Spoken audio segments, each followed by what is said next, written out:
Bonjour tout le monde. J'ai un petit message aujourd'hui que je veux partager. Ça fait un bon bout depuis ma dernière message que j'ai partagé, je crois que c'était en 2021. En tout cas, je me souviens plus, mais c'était au début du COVID.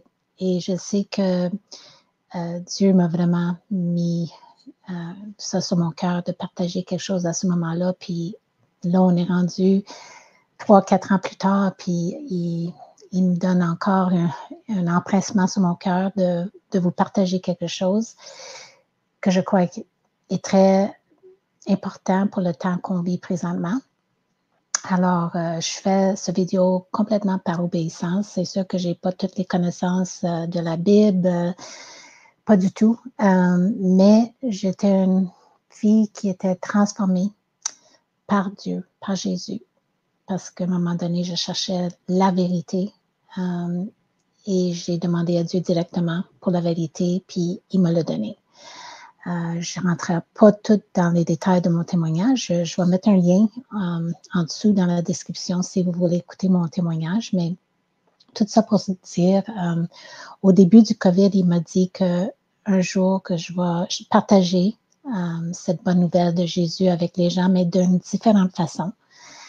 Et je ne savais pas à ce moment-là exactement qu'est-ce qu'il voulait dire, mais aujourd'hui, je sais qu'est-ce qu'il veut dire parce que c'est ça que je fais.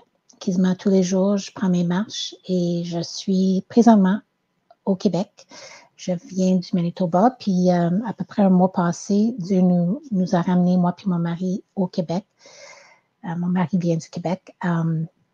Puis c'était au début de l'année que Dieu m'a dit, Lisa, je vous renvoie au Québec pour un sprint.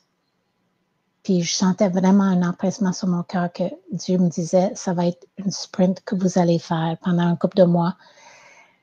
Alors j'ai dit, OK Seigneur, c'est beau. Puis là, je commençais à comprendre quand il m'a dit, si on recule de 3 ans, comment que j'étais pour évangéliser d'une différente façon dans les temps qu'on vit présentement.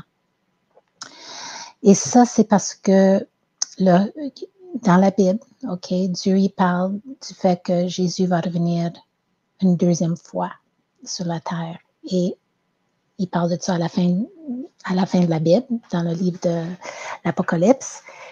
Et c'était vraiment en 2020 que j'ai commencé à voir qu'on n'était pas loin de la fin des temps, avec tout ce qui se passait. Puis depuis ce temps-là, ça accélère de plus en plus avec les événements qui se passent dans le monde. Là, présentement, on voit vraiment qu'il y a des guerres, il y a pas juste le COVID, des pandémies, mais là, on est rendu à des guerres, on est rendu l'inflation qui va faire que les prix montent, puis les gens vont trouver ça très dur pour acheter même la bouffe. En tout cas, c'est toutes des choses qui étaient écrites dans la Bible, ça fait 2000 ans. Tout était prédit. Et on voit ces choses se manifester aussi maintenant devant nos yeux. Alors, moi, c'est drôle parce que Dieu m'a amené à lui plusieurs années avant que je l'ai rencontré. Après que j'ai commencé à travailler dans l'Internet en 1990, dans l'informatique, je devrais dire.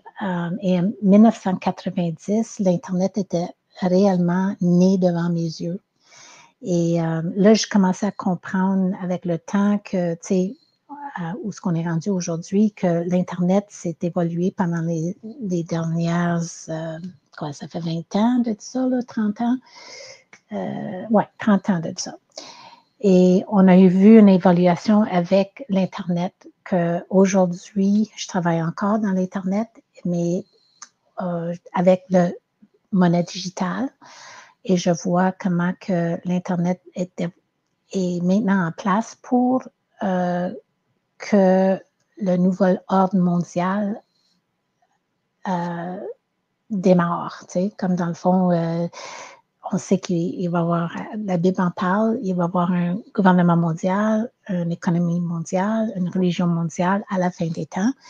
Et on voit toutes ces choses se placer présentement. Je le vois devant mes yeux. Puis le plus gros à faire, c'est que il fallait qu'il y ait une monnaie mondiale et peut-être si on recule de 15 ans ou whatever, on aurait dit, ben comment ça, comment qu'on pourrait faire ça, tu sais, avoir un monnaie mondiale. Mais là, on le voit. C'est vraiment la monnaie digitale qui c'est déjà en place. Tous les gouvernements ont leur monnaie digitale, puis qui va être contrôlée par le gouvernement. Il attend juste un effondrement de l'économie, on est sur le bord de ça aussi. Comme peut-être vous n'êtes pas au courant, peut-être vous êtes au courant, mais le dollar américain est en train de crasher, comme on dit. Puis les banques aux États-Unis sont sur le bord aussi. Il y en a déjà 6 à 10 banques qui ont fait faillite l'année passée. Puis là, on voit qu'il y a un article qui est sorti l'autre jour qu'il y a 63 banques qui sont sur le bord de faillite présentement aux États-Unis. Alors, c'est juste un moment de temps que tout va s'effondrer économiquement. Puis, avec le fait qu'on a des guerres partout, puis que ça continue à devenir de plus en plus intense, si tu veux. La Russie, entre autres, avec l'OTAN et avec les États-Unis. Ça fait juste une couple de semaines, je vois des articles. C'est pas des choses qu'on entend sur les nouvelles en passant, parce qu'ils veulent pas que le monde panique. Mais oui, il y a des sous-marins de la Russie qui s'installent. Il y en a déjà vu au bord de la Floride, puis ils ont envoyé quelques sous-marins en Cuba, pas loin des États-Unis. Alors, puis on a déjà vu que la Troisième Guerre mondiale est déjà commencée. Il y avait eu déjà des bombes que l'Ukraine a envoyées ou l'OTAN a envoyées en Russie, puis là, c'est juste un moment de temps que la Russie vont c'est ça. Ils vont avoir comment on dit ça? Donc, ils vont retaliate, tu sais, ils vont en lancer leur bombe aussi. Mais tout se met en place parfaitement. Comme j'ai dit, vous pouvez aller voir si vous voulez, va faire vos recherches. C'est sûr que c'est peut-être pas des choses que tu vas entendre sur les nouvelles, mais si vous allez faire des recherches, vous allez trouver que oui, effectivement, il y a plein de choses qui se passent présentement, point de vue guerre. Et en passant, juste avant la Deuxième Guerre mondiale, il y a eu un effondrement économique. Alors, c'est pas mal les mêmes choses qu'on revoit, mais cette fois-ci, avec une Troisième Guerre mondiale, on parle des armes nucléaires. C'est plus la même, c'est plus le même game. Ok, on parle des armes beaucoup plus intenses qui vont détruire beaucoup plus facilement. Alors, c'est ça. Je voulais juste vous dire qu'il y a des bonnes nouvelles dans tout ça, parce que Jésus, oui, il revient à la fin des temps, mais avant ça, il va venir chercher son épouse, l'Église de Christ. Et quand je dis Église, c'est pas n'importe quelle Église, c'est pas une bâtisse, c'est nous les personnes qui sont nées de nouveau, qui ont l'Esprit de Dieu, qui sont nés nouveaux, qui ont eu l'Esprit de Dieu, qui sont venus les habiter. Et je vais parler un peu de ça aussi, parce que la façon de faire ça, c'est très facile. Je partage un peu Jésus ici et là quand je prends mes marches. Mais quand je parle aux gens, c'est juste de dire, tu sais, Jésus, c'est pas une religion. C'est une personne. C'est Dieu qui s'est manifesté en homme et qui est venu sur la terre pour payer le prix pour nous en tant que pécheurs. Parce que je ne veux pas rentrer dans tout, mais Jésus est mort pour nos péchés. Il était parfait parce qu'il était Dieu. Il est devenu un homme. Il est venu sur la terre. Il est mort sur une croix. Il a payé le prix pour toi puis moi, pour qu'on ait la vie éternelle.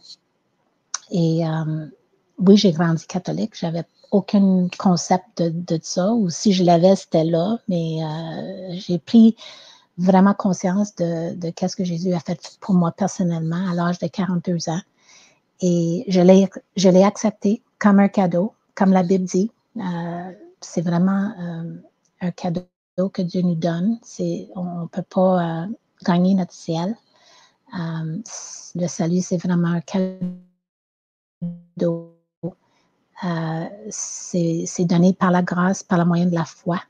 Et la foi, c'est, oui, il y a plein de monde qui croit en Jésus, mais je parle de mettre notre confiance. Si on met notre confiance en Jésus, qui est mort à notre place, qui a payé le prix pour nos péchés, c'est ça qui est important, et de reconnaître ça, pas juste ici intellectuellement, mais dans notre cœur.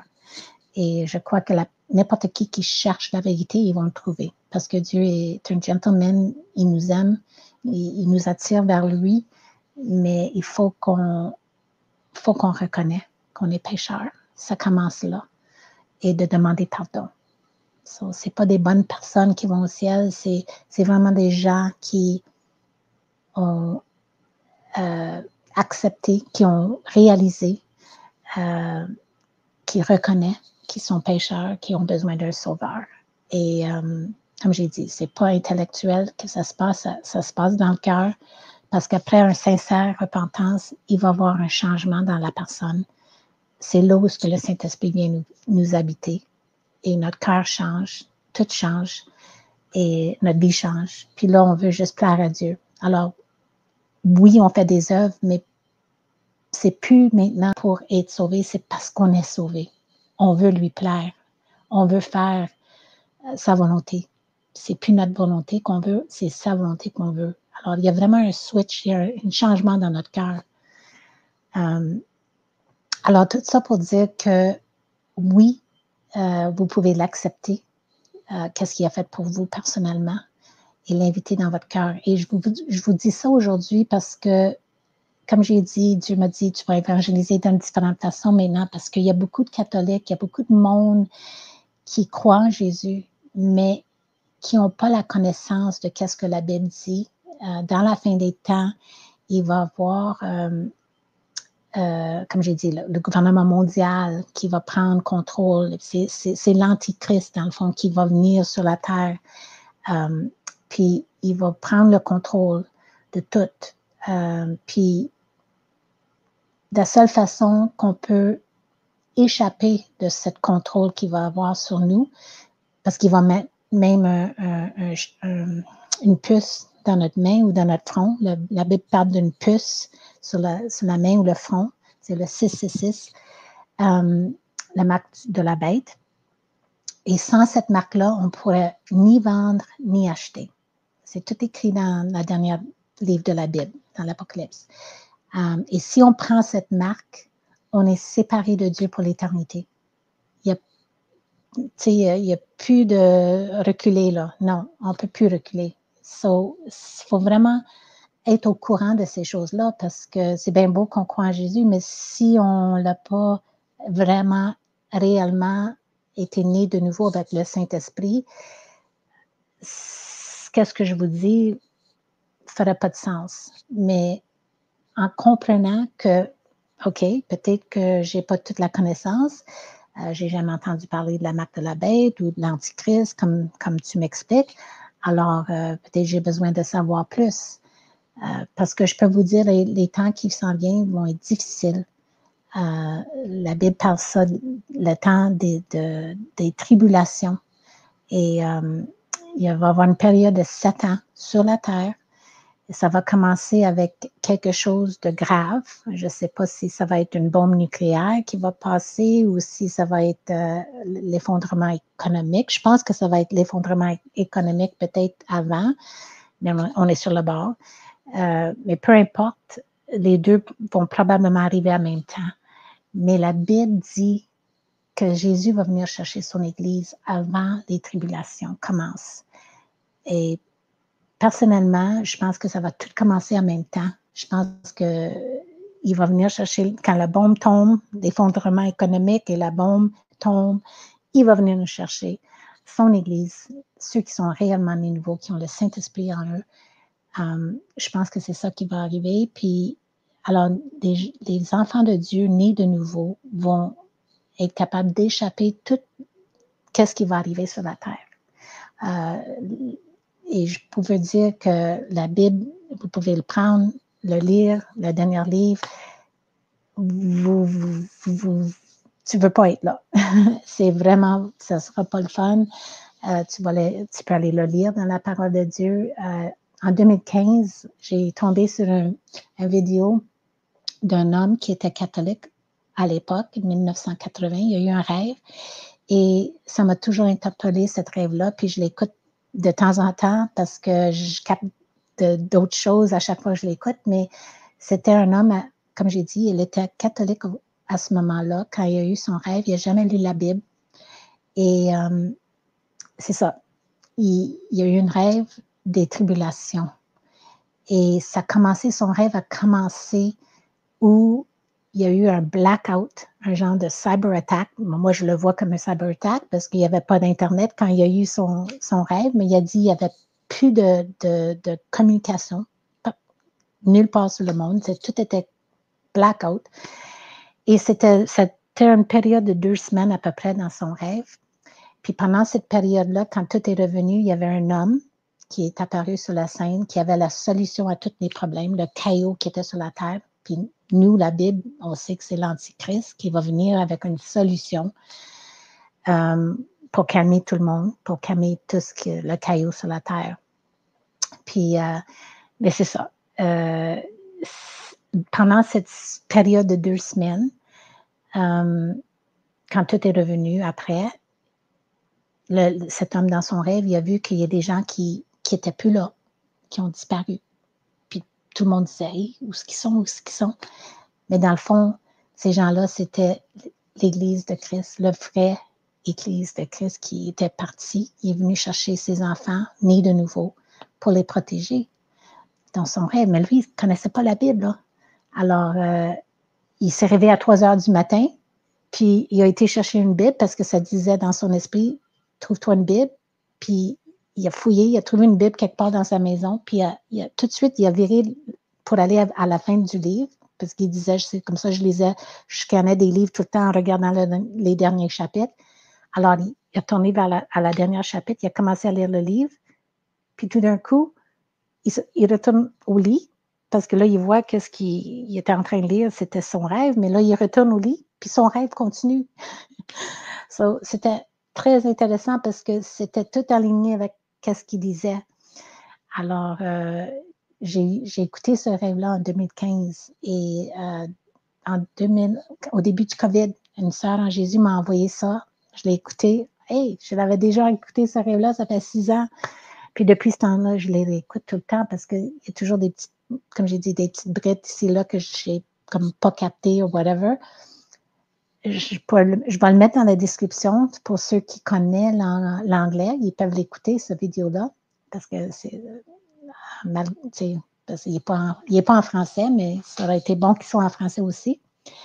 Mais tout ça pour dire que la façon que tout ça le rêve allait, c'était vraiment qu'est-ce qu'on voit aujourd'hui. C'est incroyable. Puis comme j'ai dit, il n'y avait pas d'Internet dans le temps.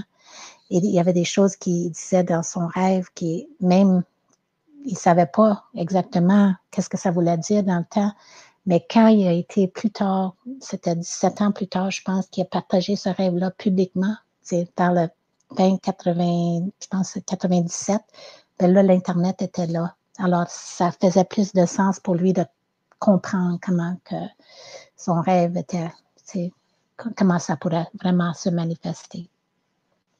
Alors, je vous partage ça parce que, comme j'ai dit, c'est important de savoir où est-ce que vous allez.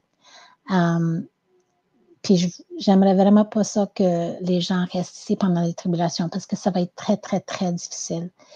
Alors, si vous pouvez réellement, authentiquement donner votre vie à Jésus avant cette tribulation-là, je pense que ça va, vous allez être vraiment contente. J'ai partagé Jésus avec une fille que j'ai connue dans la Beauce une couple de semaines passées, puis elle m'écrit quasiment tous les jours maintenant parce qu'elle a compris. Et oui, elle a grandi dans la religion aussi, puis, mais là, elle a vraiment compris que c'est pas la religion, c'est vraiment la relation avec Jésus. Puis là, elle est en feu, elle veut vraiment partager cette bonne nouvelle avec d'autres aussi. Alors, puis je voulais juste mentionner une dernière chose parce que avant de revenir au Québec aussi, mon mari, il avait reçu une parole dans la nuit. Lui, il reçoit des paroles des fois dans la nuit. Seigneur, de Dieu, puis il avait reçu une parole dans la nuit qui disait qu'il était pour avoir une destruction soudaine, puis que le monde sera frappé sans remède. Quelque chose comme ça. C'était un peu comme quand il l'avait reçu, mais quand il me l'a dit le matin, j'ai dit, oh, OK. Puis moi, je prends du temps chaque matin, je lis ma parole, puis ce matin-là, j'ai tombé dans un verset qui, effectivement, parlait de la ruine soudaine, sans échappement, puis que, ben, je l'ai ici devant moi, mais je ne sais pas, attends, je vais juste le lire vite pour vous. Ça disait, OK, quand les hommes diront paix et sûreté, alors une ruine soudaine les surprendra comme les douleurs de l'enfantement surprennent la femme enceinte et ils n'échapperont point. Mais vous n'êtes pas dans les ténèbres pour que ce jour vous surprenne comme un voleur. Alors, ceci parle des enfants de Dieu. Vous êtes tous des enfants de la lumière et des enfants du jour. Nous ne sommes point de la nuit ni les ténèbres. Nous dormons pas. Nous dormons donc point comme les autres, mais nous veillons. Alors, il dit là de veiller, soyez sobres. Car ceux qui dorment, dorment la nuit, mais ceux qui s'enivrent la nuit. Mais nous qui sommes du jour, soyons sobres, ayant revêtu la cuirasse de la foi et de l'amour, ayant pour casque l'espérance du salut, car Dieu ne nous a pas destinés à la colère, mais à l'acquisition du salut par notre Seigneur Jésus-Christ. Alors, c'est clair que nous, on n'est pas destinés à la colère de Dieu qui s'en vient sur la terre, le jugement de Dieu dans le fond. Alors, c'est ça. Si vous voulez vraiment pas passer à travers des tribulations qui s'en viennent, c'est ça. Je prie que vous pouvez vraiment tourner vers Jésus, mettre votre confiance en lui, comprendre qui est Jésus en premier, avoir cette connaissance-là pour voir qu'est-ce qu'il a fait pour vous et le cadeau qu'il veut vous donner avec cette salut qui est gratuit.